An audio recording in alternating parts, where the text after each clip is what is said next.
بسم اللہ الرحمن الرحیم۔ سارے مجمع کی توجہ ہو، سارے انبیاء سے امتیں آ کے کہتی رہیں آپ بتائیے آپ کو اجرت کیا چاہیے؟ سارے انبیاء نے کہا میرا اجر اللہ پہ ہے، میرا اجر اللہ پہ، میرا اجر اللہ پہ۔ اللہ نے کہا آدم سے خاتم تک سارے انبیاء کا اجر میرے پہ ہے۔ اے میرے حبیب میں کہہ رہا ہوں قل، اب آپ کہہ دیجئے سارے انبیاء کی رسالتوں کی زحمتوں کا اجر مجھے چاہیے۔ اور سارے مسلمانوں اللہ کہہ رہا ہے، رسول خدا نے نہیں کہا، رسول خدا نے کچھ نہیں مانگا، اللہ نے کہا میرے حبیب کہہ دیجئے سارے انبیاء کی زحمتوں کی اجرت دو، اور وہ اجرت یہ ہے کہ محمد کے آل سے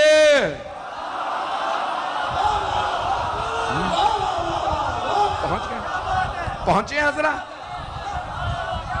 اللہ نے فرمایا قل لا اسألکم علیہ اجرا، اے میرے حبیب سارے انبیاء کی زحمتوں کا اجر میں بتا رہا ہوں کیا چاہیے۔ اے میرے حبیب سارے انبیاء کی زحمتوں کا اجر یہ ہے، اجرت یہ ہے کہ کچھ نہ کرو، لیکن آپ کہہ دیجئے میرے قرابت داروں سے مودت رکھو، محبت نہیں۔ دو چیزیں، ایک ہے محبت، ایک ہے مودت۔ آغا جوادی عاملی جنہوں نے تفسیر لکھی ہے قرآن پہ، تسنیم 80 جلدیں چھپ چکی ہیں، ابھی بھی آ رہی ہے۔ وہ فرماتے ہیں محبت و مودت میں فرق ہے، میں آگے جا کے پیش کروں گا تفصیلی، آج ایک سن لیجئے۔ مودت اللہ کے لیے ہوتی ہے، محبت اللہ کے لیے بھی ہوتی ہے، دنیا کے لیے بھی نہیں ہے مجمع۔ محبت دنیا کے لیے بھی ہوتی ہے، اللہ کے لیے بھی، لیکن مودت صرف اللہ کے لیے ہوتی ہے۔ اللہ نے کہا خبردار میرے نبی کی آل سے دنیا کے لیے نہیں، صرف اللہ کے لیے مودت رکھنا۔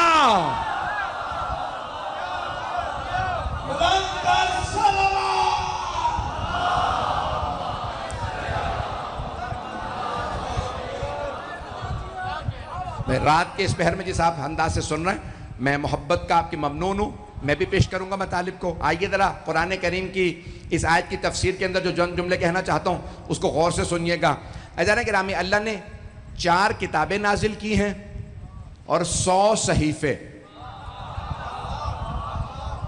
صحف ابراہیم و موسیٰ، جناب ابراہیم پہ صحیفے آئے، جناب نوح پہ صحیفے، جناب آدم پہ صحیفے، حضرت صالح پہ صحیفے، اور دیگر انبیاء پہ اللہ نے قرآن میں صحیفے نازل کی۔ 4 انبیاء پہ کتابیں، مجمع کی توجہ ہو، اللہ نے 100 صحیفے بھیجے، 4 کتابیں۔ سارے انبیاء کو اللہ نے بلا کے صحیفے دیے، مجمع نہیں ہے۔ اللہ نے سارے انبیاء کو پہاڑوں پہ بلا کے صحیفے دیے۔ نوح پہاڑ پہ آ جاؤ صحیفہ دینا، اے صالح پہاڑ پہ آ جاؤ صحیفہ دینا۔ تمام انبیاء کو اللہ نے پہاڑوں پہ بلا کے صحیفے دیے، جنہیں کتابیں دیں جناب موسیٰ، جناب داؤد، جناب عیسیٰ، انہیں بھی پہاڑوں پہ بلا کے اللہ نے کتابیں دی۔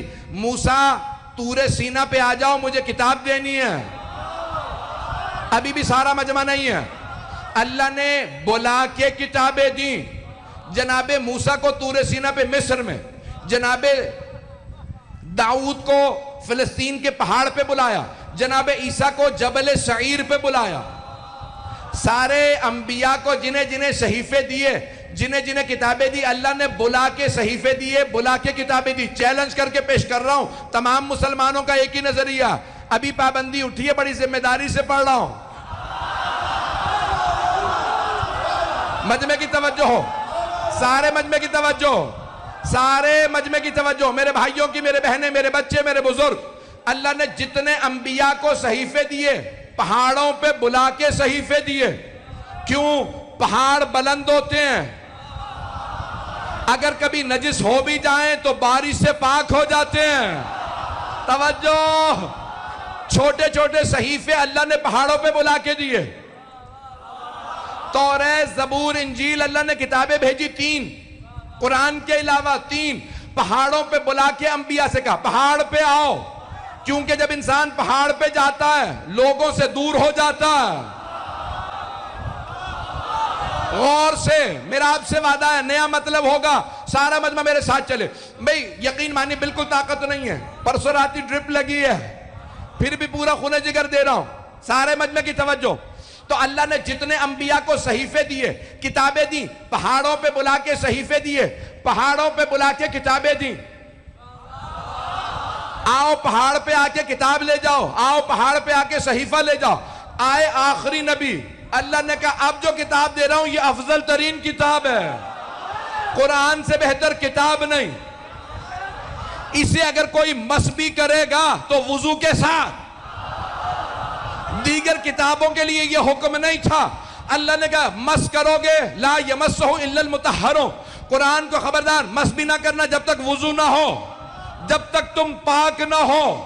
اے میرے حبیب، ہم نے سارے انبیاء کو بلا کے کتابیں دیں، بلا کے صحیفے دیے، افضل ترین کتاب آپ کو دے رہے ہیں، لیکن آپ غار میں آئیں گے کتاب وہاں آئے گی، مکے میں اتریں گے کتاب وہاں آئے گی، ابو طالب کے گھر جائیں گے کتاب وہاں آئے گی، خدیجہ کے گھر میں چادر تلے ہوں گے کتاب وہاں آئے گی، آپ سفر میں ہوں گے کتاب وہاں آئے گی، آپ مسجد نبوی میں ہوں گے کتاب وہاں آئے گی۔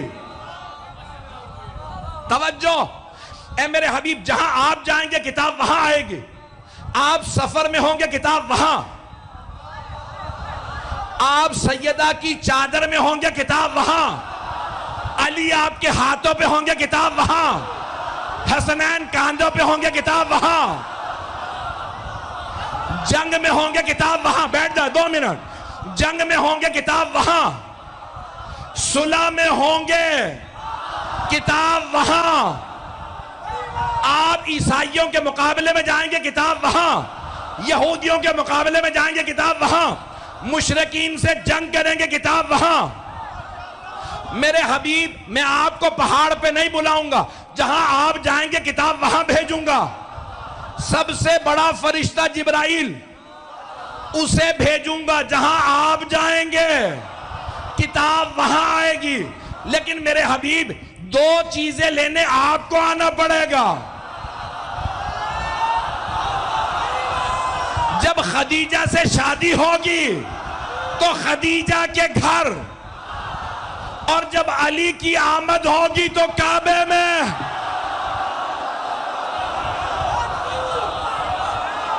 صرف 2 چیزیں، 2 چیزوں کے لیے کہا آپ کو آنا ہوگا۔ وہ مجمع جو ابھی تک میرے ساتھ نہیں ہے، آپ کہیں گے نہیں 13 شادیاں کی پیغمبر نے، 12 خود گھر آئی ہیں۔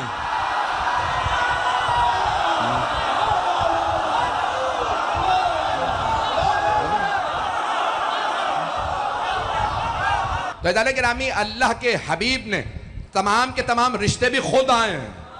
اگر پہنچ گئے ہوں، بھئی مجھے مودت قربہ کو پیش کرنا ہے، سلامت، مودت قربہ کو مجمع کی توجہ میرے ساتھ، مودت قربہ کو پیش کرنا۔ اگر حضرت خدیجہ کا تذکرہ نہ ہو، مجلس نامکمل ہے۔ بھئی تمام رشتے پیغمبر کے لیے آئیں۔ بھئی 3 دن ہی پہلے پابندی اٹھی ہے، پہنچ گئے۔ تو عزیزان گرامی، سارے مجمع کی توجہ، سارے رشتے پیغمبر کے لیے آئیں، حتیٰ حضرت خدیجہ کا بھی رشتہ انہوں نے ہی بھیجا تھا۔ روک کے جملہ پیش کر رہا، انہوں نے رشتہ بھیجا تھا، جناب خدیجہ نے رشتہ بھیجا تھا۔ کہا نفیسہ جاؤ جا کے جناب ابو طالب سے کہو جو ہمیں بشارت ملی تھی یہ وہی ہیں۔ تو جناب نفیسہ خاتون رشتہ لے کے آئیں تھی جناب ابو طالب کے پاس، انہوں نے کہا نہیں میرے بھتیجے سے بات کرو۔ تو نفیسہ خاتون آئیں جناب سرور کائنات کے پاس، یا رسول اللہ، اے محمد، میں آپ کے پاس رشتہ لائی ہوں ملیکۃ العرب کا۔ پیغمبر نے، سارے مسلمانوں نے لکھا، پیغمبر نے فوراً کہا میرے چچا سے بات کرو، جس سے رسالت مشورہ لے وہ ابو طالب ہے۔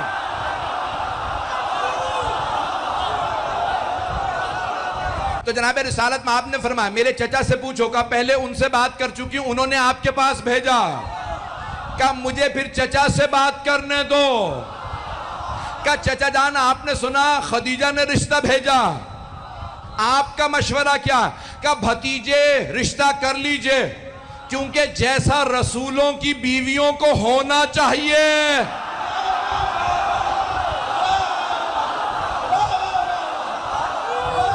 سنت اور مستحب یہ ہے کہ مرد رشتہ بھیجے تاکہ عورت کی تعظیم باقی رہے، ایسا ہی ہے، مرد رشتہ بھیجے۔ لیکن جناب خدیجہ نے رشتہ اس لیے بھیجا تاکہ اگر کبھی کوئی دشمن رسالت لکھنے پہ آئے تو یہ نہ کہے محمد یتیم تھے، دولت دیکھی، ملکۃ العرب کو رشتہ بھیج دیا۔ جناب خدیجہ نے کہا نہیں، ہم محمد کے طلبگار ہیں۔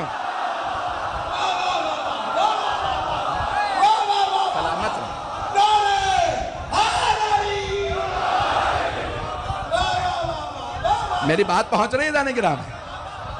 جناب خدیجہ نے آنے والے تمام دشمنان رسالت کے راستے کو بند کر دیا۔ کبھی کوئی یہ نہ کہے دولت دیکھ کے رسول خدا نے رشتہ دے دیا تھا، جناب خدیجہ نے خود رشتہ دیا، کہا ہم جو بشارت ملی ہے، اور یہاں تک ملتا کہ جناب خدیجہ کے لیے جو رشتہ جاتا تھا نا، آپ کہتی تھی نہیں، تمام افراد نہیں پہنچے ہیں، جو بھی رشتہ جاتا جناب خدیجہ کے لیے آپ کہتی خبردار دوبارہ مت آنا، کیونکہ ہمیں پہلے سے بشارت ہے، کوئی آنے والا ہے، ہماری انہی سے شادی ہوگی۔ جناب خدیجہ سب کو رشتے منع کرتی رہی۔ اگر کبھی آپ سنیں نا کہ بی بی 3 مرتبہ بیوہ ہوئی تھی، سابقہ شوہروں سے دولت ملی تھی، تو سمجھ جائیں بنو امیہ کے درباری ملاؤں کا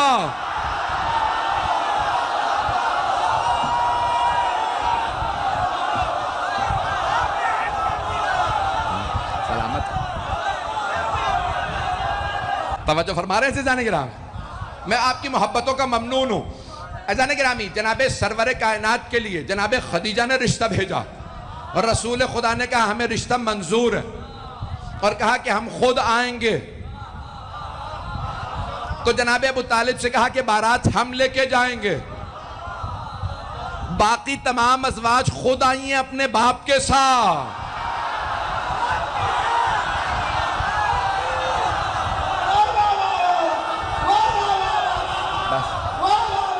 ممنون ممنون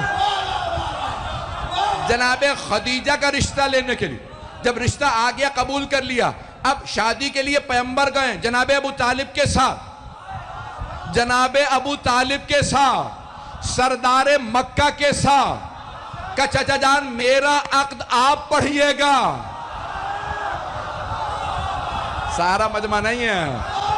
جب جناب امام محمد تقی علیہ السلام کی شادی ہوئی تھی نا، ام حکم سے، مامون رشید کی بیٹی سے، تو مامون نے امام سے پوچھا آپ 9 برس کے ہیں، بتائیے کس مفتی صاحب سے کہوں آپ کا نکاح پڑھیں؟ امام نے کہا نہیں، کسی مفتی سے مجھے نکاح نہیں پڑھوانا۔ تو خلیفہ نے کہا میں خود خلیفہ ہوں، اگر کہیں تو میں نکاح پڑھ دوں؟ امام نے کہا نہیں، اگر میرے بابا یہاں ہوتے وہ نکاح پڑھتے، اور ان جیسا کوئی ہے نہیں۔ ابھی بھی اگر بات نہ پہنچی ہو تو آج جو ہم نکاح پڑھتے ہیں نا، خطبہ نکاح، یہ امام محمد تقی کا دیا ہوا ہے۔ تمام کے تمام مورخین نے لکھا حضرت امام محمد تقی علیہ السلام نے اپنا خطبہ نکاح بھی خود پڑھا، اور نکاح کے صیغے بھی خود پڑھے گا۔ کیوں؟ کیونکہ اس وقت کوئی اس لائق نہیں کہ میرا نکاح پڑھے۔ اور مسلمانوں اسی سے سمجھ لو ابو طالب کا مقام۔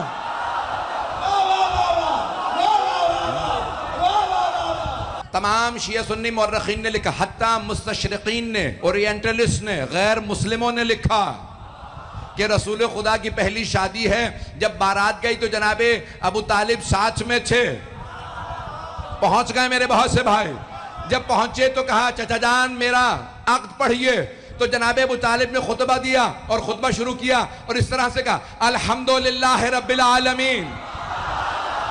مجھے نہیں پتا یہ جناب ابو طالب قرآن پہلے سے پڑھ رہے تھے یا اللہ کو اتنا پسند آیا کہ جب قرآن نازل کیا تو کہا پہلے سورہ الحمد آئے گا کہ ابو طالب نے میرے حبیب کے نکاح میں الحمد پہلے پڑھے تھے. پہنچ گئے میرے بھائی، میرے بچے، میرے تمام کے تمام بھائیوں. میں جملے پیش کر رہا ہوں، بس بھائی میں جانتا ہوں گرمی بہت زیادہ ہے، آپ سے زیادہ مجھے گرمی لگ رہی ہے، لیکن پھر بھی میں تعلیم پیش کر رہا ہوں. تو عزیزان گرامی، رسول خدا پوری زندگی میں بس 2 چیزیں لینے گئے، جناب خدیجہ کو ان کے گھر سے اور مولا علی کو کعبے سے. جوش ملی آبادی نے جب نقشہ کھینچا نا 2 مصروں میں کہ سرور کائنات نے جب مولا کائنات کو آغوش میں لیا تو کیا کیا؟ کہا جیسے ہی نصف نور ملا نصف نور سے.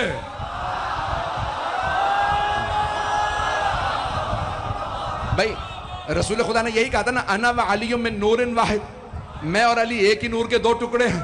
تو جوش ملی آبادی نے کہا جیسے ہی نصف نور ملا، جیسے ہی نصف نور ملا نصف نور سے، اپنے کو کردگار نے دیکھا غرور سے.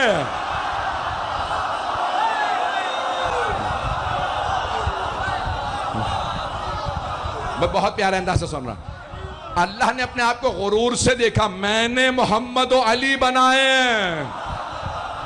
بس بھائی عزیزان گرامی، رسول خدا 2 چیزیں لینے خود گئے، ایک جناب خدیجہ الکبریٰ اور دوسرے جناب مولا کائنات.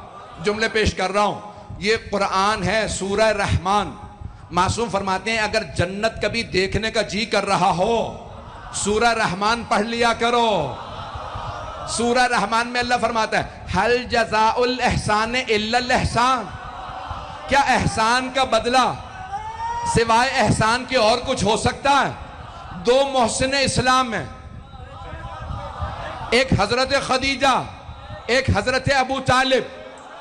اللہ نے کہا فَبِأَيِّ آلَاءِ رَبِّكُمَا تُكَذِّبَانِ، او جنوں او انسانوں اپنے رب کی کون کون سی نعمت کو جھٹلاؤ گے؟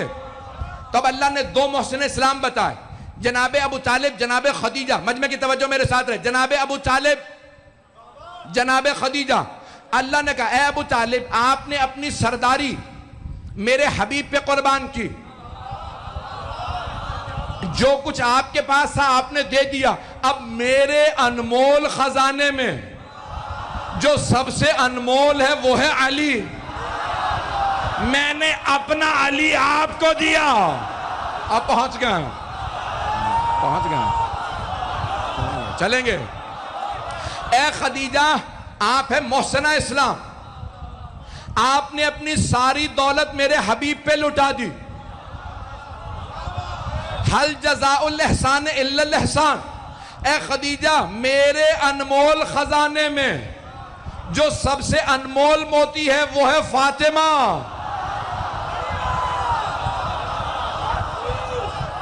اگلی آیت پڑھیے، اللہ فرماتا ہے مرج البحرین یلتقیان، 2 سمندر ہیں جو ساتھ ساتھ چلیں گے، بینہما برزخ لا یبغیان، دونوں کے درمیان ایک برزخ ہے جو دونوں سمندروں کو ختم نہیں ہونے دے گی. چھٹے امام کوکب دری میں فرماتے ہیں حل جزاء الاحسان الا الاحسان سے جناب ابو طالب و جناب خدیجہ مراد.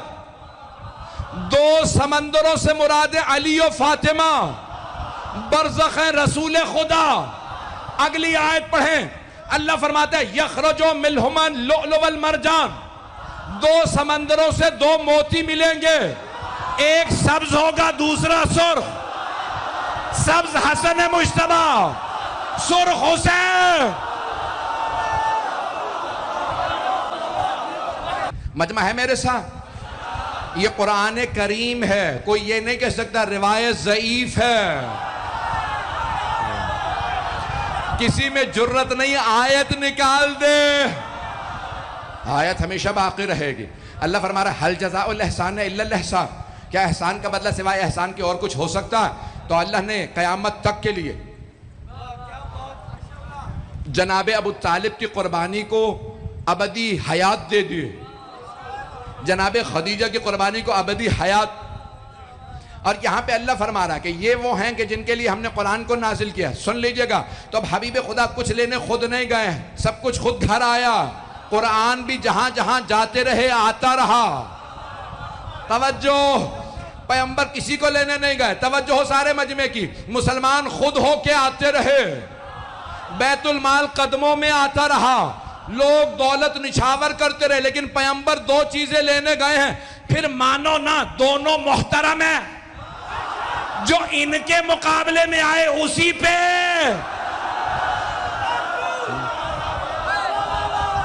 اور دنیا کا اصول ہے، لوگ جب باپ کی مجلس میں آتے ہیں نا کسی کے، بیٹے کو گلے لگاتے ہیں، ارے آپ کے باپ دنیا سے چلے گئے، اب آپ یتیم ہو گئے، تو دنیا کا اصول ہے کچھ میرے بھائی بچے پہنچ گئے، دنیا کا اصول ہے اگر کسی کا باپ دنیا سے چلا جائے نا اسے گلے لگایا جاتا ہے، اور اگر کسی کی بچی چھوٹی ہو اس کے سر پہ شفقت کا ہاتھ رکھا جاتا، کبھی ایسا نہیں ہوتا بیٹے کے گلے میں توق ڈال دیا جائے، ہاتھوں میں زنجیریں پہنا دی جائیں، پاؤں میں بیڑیاں ڈال دی جائیں۔ میں اور آپ زیادہ روتے ہیں، تھک جاتے ہیں، مولا سجاد مسلسل روتے رہے۔ کسی آدمی نے کہا کیا بات ہے، یہ آدمی مسلسل روتا رہتا، تو کہا کہ خود پوچھو ان سے۔ اس نے پوچھا کیا بات ہے، آپ کیوں اتنا رو رہے ہیں؟ مولا نے فرمایا قتل ابن رسول اللہ عطشانا، میں اس لیے اتنا رو رہا ہوں نبی کے نواسے کو پیاسا ذبح کر دیا، مثال نہیں تھی۔ پھر مولا نے رو کے کہا کہ ان میں کوئی عباس ہے، ان میں کوئی علی اکبر، کوئی قاسم، اون و محمد۔ امام نے ایک ایک کا نام لیا، بس بھائی پیش کر رہا ہوں۔ امام نے ایک ایک کا نام لیا، اس نے کہا کہ آپ اہل بیت رسول ہیں؟ امام نے کہا ہاں۔ کہا لیکن مولا شہادت تو آپ کی میراث ہے۔ جب امام نے کہا نا، کہا تو نے انصاف نہیں کیا، نبی یعقوب کے 12 بیٹے تھے، صرف ایک یوسف آنکھوں سے دور ہوئے تھے، نبی یعقوب نے رو رو کے آنکھیں گوا دی تھی۔ میں دیکھ رہا ہوں سب کے کپڑے نچڑ گئے ہیں، لیکن ایک سوال کروں، اگر آپ زیادہ روئیں گے کوئی تازیانہ تو نہیں مارے گا، آپ کو کوئی روکے گا تو نہیں رونے سے؟ امام نے کہا تو نے میرے ساتھ انصاف نہیں کیا، نبی یعقوب کے 12 بیٹے تھے، بس بے باپ تھک چکے ہیں۔ امام نے فرمایا نبی یعقوب کے 12 بیٹے تھے، ایک آنکھوں سے دور ہوا تھا نبی یوسف، جناب یعقوب نے رو رو کے آنکھیں گوا دی، کہ میرے ایک دن میں 18 یوسف مارے گئے، تو کہتا ہے میں روتا کیوں ہوں؟ کہ لیکن مولا شہادت تو آپ کی میراث ہے، اگر دیکھ سکے تو سب میری طرف دیکھیے گا۔ امام نے رو کے کہا ہاں منحال تو بھی صحیح کہتا، شہادت ہماری میراث ہے، لیکن منحال یہ بتا کیا ماؤں بہنوں کے ساتھ، پھوپھیوں کے ساتھ بازاروں میں جانا، درباروں میں جانا، یہ بھی ہماری میراث ہے؟ منحال میں سب کچھ بھلا سکتا ہوں، یزید کا دربار، شام کا بازار۔ مولا سجاد 40 برس روتے رہے۔ ایک آدمی کہتا ہے میں کوفے مدینے کی گلی سے گزر رہا تھا، اچانک میرے کاندھے پہ خون کا قطرہ گرا۔ ایک مرتبہ وہ اونچی اونچی کہنے لگا مدینے والوں کو کیا ہو گیا، نبی کی سنت بھلا دی انہوں نے، جانور زمین پہ کیوں نہیں ذبح کرتے، یہ چھتوں پہ کیوں جانور ذبح کرنے لگے؟ ایک غلام نے کہا رک جا، یہ جانور کا خون نہیں ہے، کوئی امام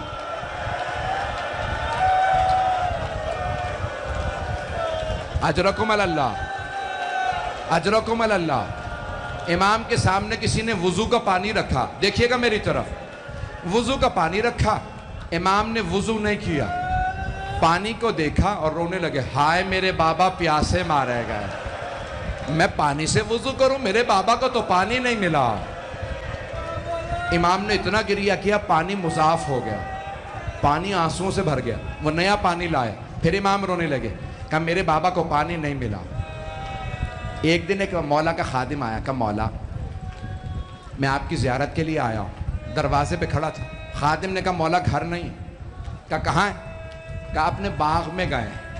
وہ کہتا ہے میں بہت خوش ہوا, امام پہلی مرتبہ سیر کے لیے گئے. کہا جیسے ہی میں مولا کے باغ پہنچا دیکھا مولا نے عبا بچھا رکھی ہے اور مولا زمین پہ بیٹھے رو رہے, ہائے میرے بابا, ہائے حسین, ہائے مظلوم.